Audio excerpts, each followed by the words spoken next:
Hello everyone and welcome back to another video of the F1 2021 My Team Career Mode, episode number 27 today for the Japanese Grand Prix, Season 2, round number 12. If you missed the previous episode uploaded at Monza, then I recommend you go and check that out. And subscribe to the channel for news, see plenty more My Team episodes as we round out this final season. Now, I'm not going to lie, we might have to take another engine penalty. We've only got 3 ICEs and pretty much 2 energy stores left. The others we're pretty much complete on, but those are that's an area of concern that we're missing those 3. So we might have to pick one of the 3 races potentially. I'm hoping that we can get away with not having to take an extra unit. But we'll have to wait and see. We might have to do that next time out of USA. If we have a poor qualifying, then I might just say, you know what, we need these parts. We need these parts to make it comfortable for the end of the season. We might as well take it anyway. As well. Because, you know, I mean, this is a 50% career mode. So, durability hasn't been... I'm not going to lie. We haven't shown that department a lot of love. As well, but we are the 4th fastest team though on the grid. We maintain our position from the 4th fastest team. So yes, we're just going to load these older parts in for practice as well. See, speaking of R&D, then we got 2,500 resource points. We're going to put a new minor front downforce upgrade. Well, that's going to put us we're already fastest on aero. Sashi, a major brakes upgrade. Sashi might be an area to target because we're not the fastest on Sashi, we're the 5th fastest. Now you may be wondering, what happened to Singapore? There was supposed to be a Singapore between Italy and Japan.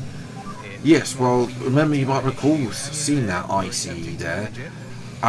Well, I forgot to change my engine parts over and ran with a worn engine. You can see here it's 61% on the ICE, 62% on the energy store. So I just decided, you know what, we might as well see how we go. You can see Lando is having a very good race up in P3. There was a little bit of a kerfuffle at the start. We started outside the top, qualified outside the top 10. Unfortunately, the ICE blew up. Which was one of those ones, so we had to retire again. And it gets worse because we're going to Japan, not a good track for me, and it's going to be even worse because it's going to be raining the entire race. So this is just gone from bad to worse for us. But on the plus side, we have been able to make progress, and we are a lot closer to Red Bull and Ferrari. Ferrari a lot closer. We've managed to keep Ferrari behind us as well. There's now a gap forming between Alpine and Aston Martin, ever so slightly. But yes, although Mercedes are the fastest overall, of course we know the pace that McLaren have in this career mode of ours. Of course, Daniel Ricciardo is way out in front anyway in this series, so we'll see what we can do though at Japan in Suzuka. It's time to go to qualifying then. Now, anyone who was thinking that would be anything other than dreadful, you were correct. We were absolutely dreadful around Suzuka, completely struggling. We were fortunate enough to only, well, let's just say we're down to 6. We only managed, our first lap was 16th with the 4th best car on the grid. Suzuka I don't think is a good track for our car, never mind that, I'll explain why in a minute. But this is the 2nd flying lap. Of course it's dry on Saturday, so we're just able to put on the soft tyres. I mean, we're just burned through these soft tyres basically. 1.5 tenths up on our previous best lap. None of the overheating stuff, but you can see there through the middle sector before 44 tenths off Sonoda, so we're not really making any ground through this final run on this first qualifying. Looks like we are going to make it into Q2 because Russell I think has crossed the line, so we'll cross the line anyway. 127.6 is 8 tenths off Lando. He's up in P11. Lando has been out qualifying me so far, but he's been in the top 10 comfortably. So that's something that says that our car, yes, I know there's a gap between me and him generally, but that suggests that our car isn't that great around Suzuka. It might mean that the next race, USA, is also a little bit of a what shall I say? We're not going to be real great there either.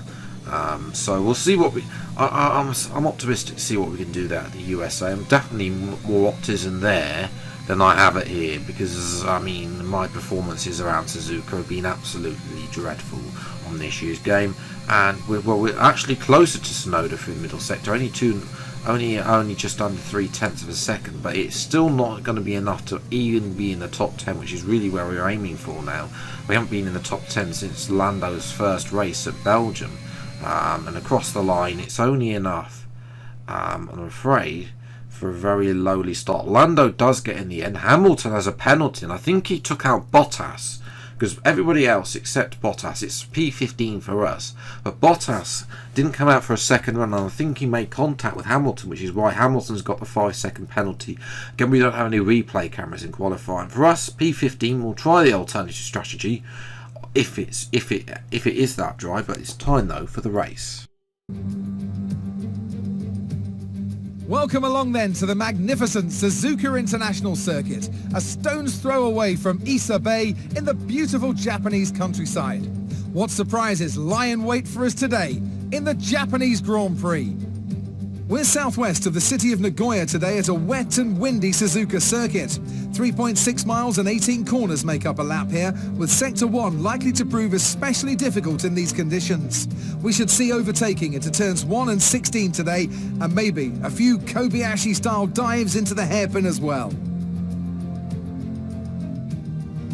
And with me as usual is Anthony Davidson. Now, can I get your take on Max Verstappen? Looks like they've got a tough race in store today, as grid penalties from changing power unit components has forced them further down the field. Everyone has to deal with penalties or reliability issues from time to time throughout their career.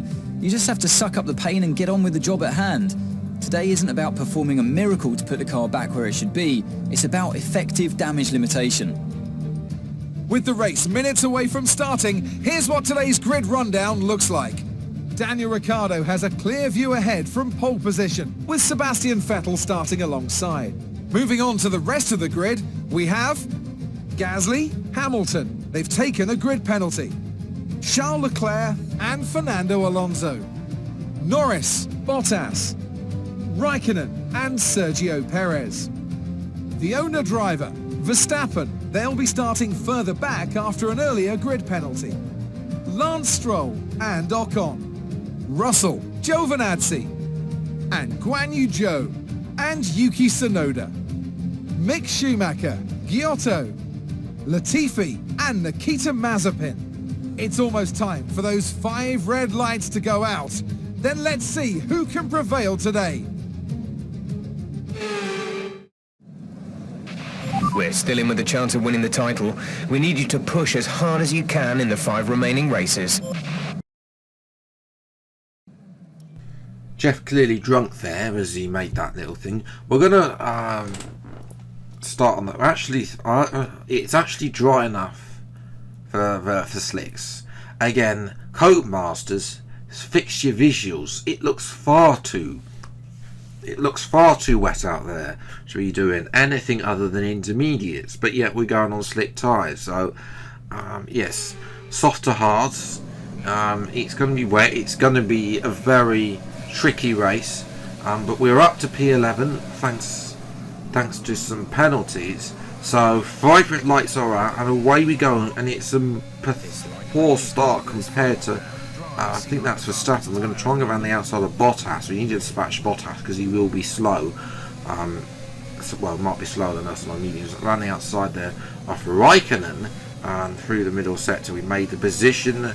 We're now trying to have a look at there. Although there's contact, one of the Ferraris is round there. We've overtaken Perez.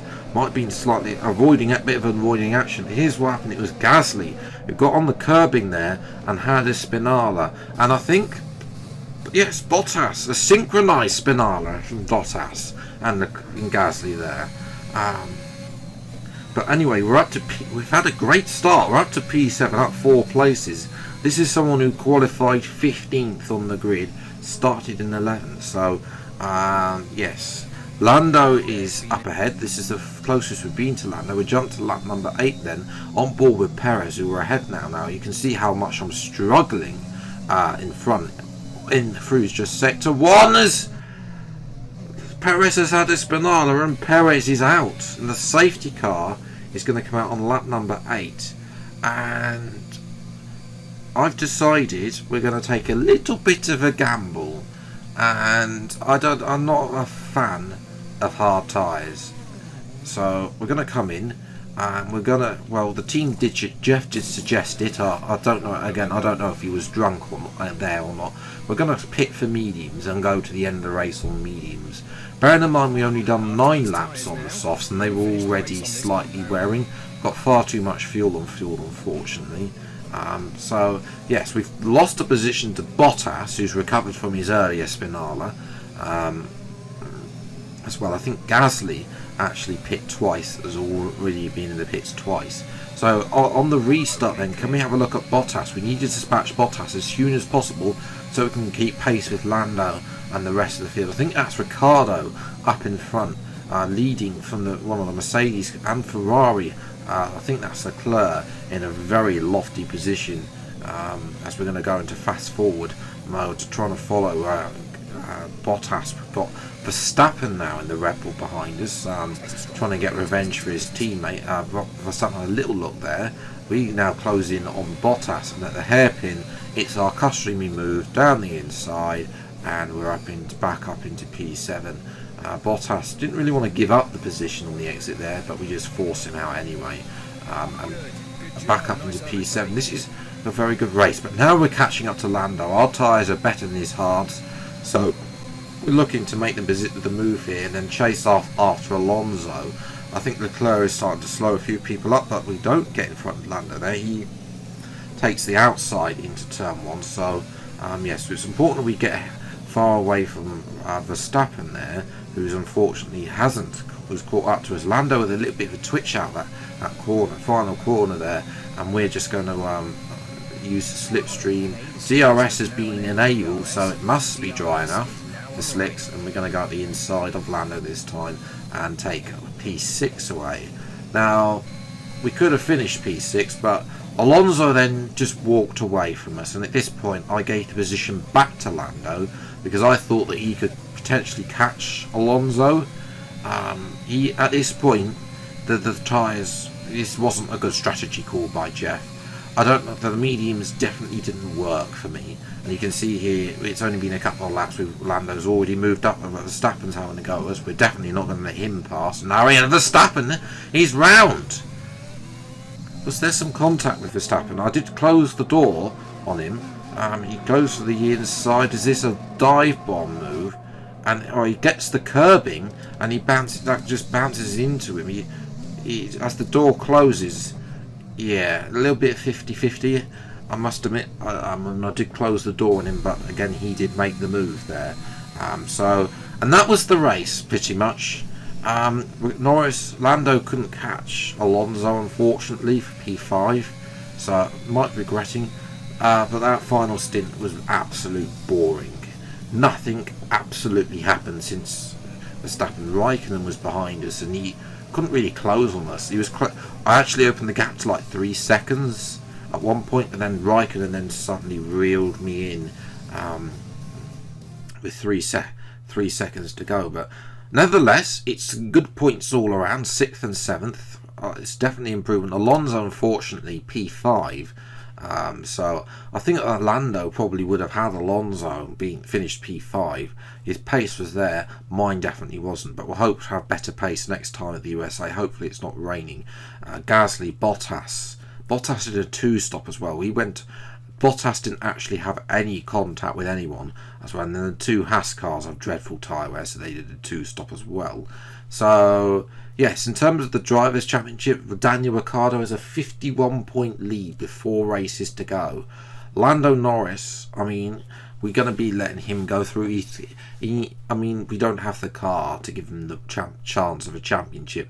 Verstappen and Perez, we're closing in on both of those. So we might have a late charge ourselves. We're 1 point ahead of Ferrari in 4th place in the championship. Red Bull probably a little bit too out of reach, but we'll see. McLaren have pretty much been dominating. Vettel got P4 today, so there we go. Norris's focus though is now up to 72. We'll continue to train that up. I do think that if we get back to the 75s where we first signed him, then we will be in a good position. But yes, it's some more points, but nevertheless, now Lando has got his first points for the team in this episode, which is fantastic. We've got 4 rounds to go. I'm targeting another, well, maybe race win for Lando. That would be good. We're going to continue to develop the car. We've got a whole load more upgrades to come. We're 8 million. The next upgrade for Sashi to take it up to Spec 3 is something like 15-20 million. So we're not quite there yet. Whether we will get to that point, I don't know. But we do need, I think I'd love to be able to win potentially Australia in my final outing in this My Team career mode. That would be nice way to round off the series, but we'll see if we can get there or not. But yes, if you have then enjoyed this video, then leave a like, subscribe channel, and you see plenty more episodes of the F1 2021 My Team career mode as and when they come out. Till the next video then, I'll see you next time. Take care, thanks so much for watching, enjoy your day, and goodbye.